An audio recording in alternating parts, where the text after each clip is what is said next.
All right, guys. Injuries from the game. D. Winters had an ankle, didn't return. Tatum Bethune, groin, didn't return. Brock Purdy had a stinger there at the end. He would have returned. Luke Gifford had a quad and returned. Go ahead. Any of those seem like they could linger into next week? Possibly with Tatum and D. I'm not sure about Luke. They said Purdy would have gone back in. He checked out all right, but that's what we got now. When you just think of Seattle's defense, especially the pressure they put on Brock. It's what we expected. Just with their defense, we expected to do better than we did, but we knew it was a good defense. We knew that in week one. We knew it from watching tape all week. We knew it would be a challenge, and they got us in a number of moments. Had a couple opportunities, I thought, that we missed, and you can't miss those versus a team like that. You never want to put it on one play, but do you imagine if you are able to recover that fumble, might be a very different game? Yeah, I think there's a bunch of plays, though. Chance to recover that fumble could be different. Chance to stop them on 3rd and 17 on that run could be different. The turnover at the end inside the 5. Their 3rd and 2, our 4th and 2. Number of plays that could make it different.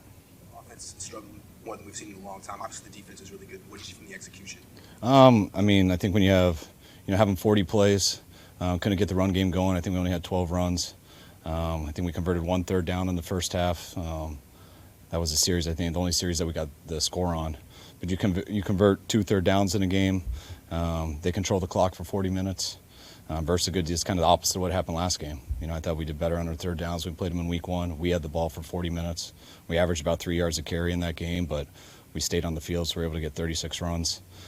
Today the run average was similar, but we only got 12 of them, and they controlled the ball, kept it from us, and when we had to get something going, we didn't stay on the field on 3rd. You talked a lot about wanting to stay here and not go back on the road, and now you know that you have to. Just what's the feeling, and what did you see? No, we're ready for it. It would have been nice to have to have a home game here, or both home games, and get a bye. But it is what it is. This team's been through a lot this year. Now we got to do it the hard way, and we'll embrace it doing it the hard way, and look forward to it. Could you try to get the guys to be upbeat after this one, or do you want, do you understand any kind of disappointment that might feel? What was the mood of that locker room? Oh, disappointed. Those guys, regardless of how well we did, our guys really fought out there. Our guys were exhausted after the game, like we are after every game. I told them to enjoy tomorrow. We don't know whether we're going to play Saturday, Sunday, or Monday. We don't know who we're going to play until after the afternoon game. But when they come in here Monday, come in ready to go, wherever we got to go. And hopefully we can earn it a chance to see that team again. How close or not close were Trent and Pearson to playing? They were pushing it. It would have been too risky to play them, though. But they pushed it all the way up to the end. But it wouldn't have been the smartest decision by us to let them. This game was on Sunday.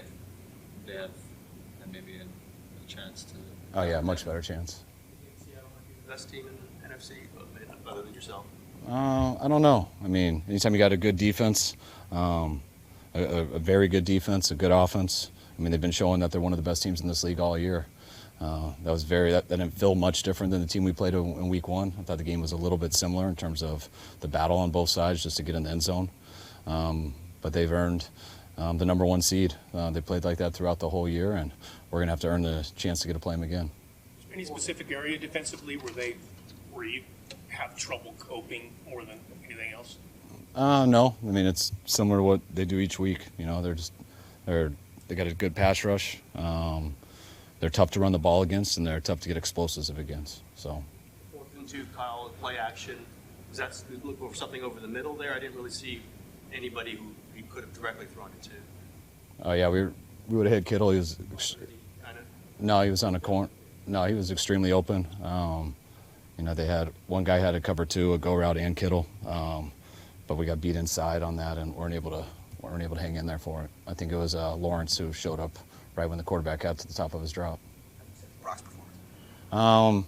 I'll see when I watch the tape, but I thought Brock battled out there. The one drive we got something going on where we turned it over there inside the 5. But he made some big plays on that drive. I thought he battled throughout the game. I know he was under duress, which we had a feeling that would be the case going into the game. But, none of us played good enough to win, but I'm not disappointed at all in Brock. I thought he battled like he always does and did some good things. They missed a couple short field goals, but 13 points. How do you think your defense played? We need to tackle better. We need to play better than that. proud that they kept battling and was able to hold them to 13 points. That's what gave us a chance there at the end. But we need to play better all around.